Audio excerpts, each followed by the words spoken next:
Hello दोस्तों, नमस्कार। स्वागत है एक बार फिर से हमारी नई कहानी में। तो फ्रेंड्स, आज की कहानी बहुत ही इंटरेस्टेड है। आइए स्टार्ट करते हैं। एक बार की बात है, किसी जंगल में एक कौवा रहता था। वो बहुत ही खुश था क्योंकि उसकी ज्यादा इच्छाएं नहीं थी। वह अपनी जिंदगी से संतुष्ट था।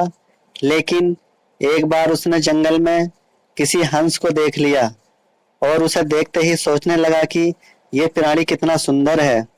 ऐसा प्राणी तो मैंने पहले कभी नहीं देखा। इतना साफ और सफेद, ये तो इस जंगल में औरों से बहुत सफेद और सुंदर है, इसलिए ये तो बहुत खुश रहता होगा।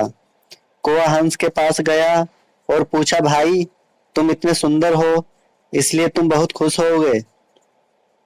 इस पर हंस ने जवाब दिया, हाँ, मैं पहले बहुत खुश रहता था, लेकिन जब तक मैंने तोते को नहीं देखा था। उसे देखने के बाद लगता है कि तोता धरती का सबसे सुंदर प्राणी है। हम दोनों के शरीर का तो एक ही रंग है, लेकिन तोते के शरीर पर तो दो दो रंग हैं। उसके गले में लाल रंग का घेरा और वो सुर्ख हरे रंग का था। सच में वो बेहद खूबसूरत था। अब कौवे ने सोचा कि हंस तो तोते को बहुत सबसे सुंदर बता रहा है, तो फिर उसे देखना होगा। कौवा तोते के पास गया और पूछा, भाई तुम दो दो रंग पाकर बड़े खुश होगे। इस पर तोते ने कहा, हाँ, मैं तब तक खुश था जब तक मैंने मोर को नहीं देखा था। मेरे पास तो दो ही रंग हैं, लेकिन मोर के शरीर पर तो कई तरह के रंग हैं। अब कौवे ने सोचा, सबसे ज्यादा खुश कौन है ये तो मैं पता करके ही रहूंगा, इसलिए अब मोर से मिलना ही पड़ेगा। कौवे ने मोर को जंगल में ढूंढा, लेकिन उसे पूरे जंगल में एक भी मोर नहीं मिला। और मोर को ढूंढते ढूंढते वह चिड़ियाघर में पहुंच गया तो देखा, मोर को देखने बहुत सारे लोग आए हुए हैं और उसके आसपास अच्छी खासी भीड़ है। सब लोगों के जाने के बाद कौवे ने मोर से पूछा, भाई तुम दुनिया के सबसे सुंदर जीव हो और रंग बिरंगे हो।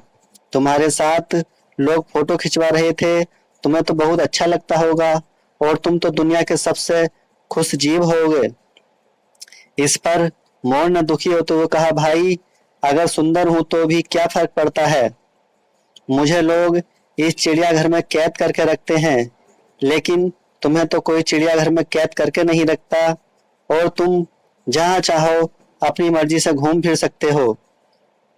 इसलिए दुनिया के सबसे संतुष्ट और खुश जीव तो तुम होना चाहिए, क्योंकि तुम आजाद रहते हो।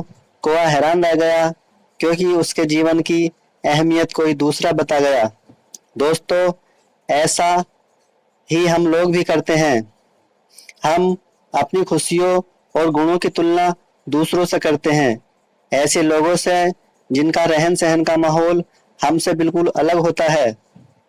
हमारी जिंदगी में बहुत सारी ऐसी चीजें होती हैं जो केवल हमारे पास हैं, लेकिन हम उसकी अहमियत समझकर खुश नहीं होते। लेकिन दूसरों की छोटी छोटी छोटी खुशी भी हमें बड़ी लगती हैं, जबकि हम अपनी बड़ी बड़ी खुशियों को इग्नोर कर देते हैं। दोस्तों, ये छोटी सी कहानी कैसी लगी? दोस्तों, इस कहानी से अगर आपको जरा भी सीख मिलती है तो कमेंट करके जरूर बताएं और ऐसी ही वीडियो को देखने के लिए हमारे चैनल को सब्सक्राइब करें। जय हिंद, जय भारत।